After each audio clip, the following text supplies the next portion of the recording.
The Cubot King Kong 7 is the seventh installment in the King Kong series, and it's strong, really strong. But how does this slab of mass destruction hold up as a smartphone, and who is it really for? Thanks to the guys over at Cubot for sending me this review unit. I'll also leave links to where you can pick up one for yourself. But before we begin, take a moment to subscribe to my channel and also turn on notifications. And alright, let's take a look at the Cubot King Kong 7. If you're into the outdoors, or most of your time is spent in relatively dangerous environments such as construction sites, hiking in the mountain, etc., then chances are you've had multiple experiences where your phone has gotten damaged in a fall or a drop. That's where the King Kong 7 comes in. This is a rugged phone. Cubot, which is a company in China, has been making the King Kong series smartphones for a while now, and this is their seventh installment. I reviewed the King Kong Mini a while back, and that was a tank of a phone. But does the King Kong 7 hold up to the claim of the series? Before we dive further in, let's take a look at the specifications of the Cubot King Kong 7. Well, you've got a phone with a 6.36-inch IPS LCD display panel, a 1080p resolution with a 20:9 aspect ratio display, and 403 ppi. The King Kong 7 also has 8GB of RAM and 128GB of built-in storage that's expandable by a 256GB micro SD card slot. You've got 5000 mAh battery and an Octa-core MediaTek P60 processor with a Mali G72 MP3 GPU. The King Kong 7 also sports dual Nano SIM base and supports up to LTE speeds. For the camera, the King Kong 7 sports a 32 megapixel selfie camera that shoots videos at 1080p at 30 frames per second. At the rear, there is a triple camera setup consisting of a 64 megapixel f1.8 main wide angle camera, a 16 megapixel f2.2 ultra wide angle camera, and a 5 megapixel f2.4 macro camera, and it all runs on Android 11. You've got all of that on this phone. You also get a USB-C port for charging and data transfer. One thing to note is that this phone is not centered on the camera. This is more of a utility phone, meaning it's meant to be used comfortably in harsh and rugged environments and activities. At the left of the King Kong 7, there is the SIM bay that houses a tray that can take 2 Nano SIMs or a Nano SIM and a TF card. Underneath the SIM bay, there is a metal volume rocker button. There's nothing at the top and just a compartment that contains the USB-C charging port.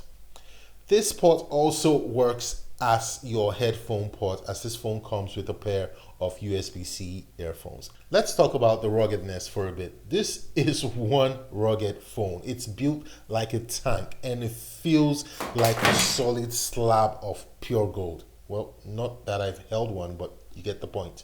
It's rated for IP68 and IP69K, military standard 810G, water, dust, and shock resistance. So let's break it down. IP68 rating means the device can withstand dust, dirt, and sand and is resistant to submersions up to a maximum depth of 1.5 meter underwater, freshwater that is, for up to 30 minutes. IP69K rating provides protection against ingress of dust, high temperatures, and high pressure water, making products with this certification ideal for use in conditions where equipment must be carefully sanitized. So industries such as food processing, where hygiene and cleanliness is paramount. By the way, the IP69K rating is the highest protection available. The last rating, which is the military standard 810G, is a US military specification that guarantees a level of durability for a piece of technology. Specifically, it means the equipment has gone through a series of 29 tests. These tests put the phone up against shock, vibration, heat, cold, gunfire shock, humidity, and more.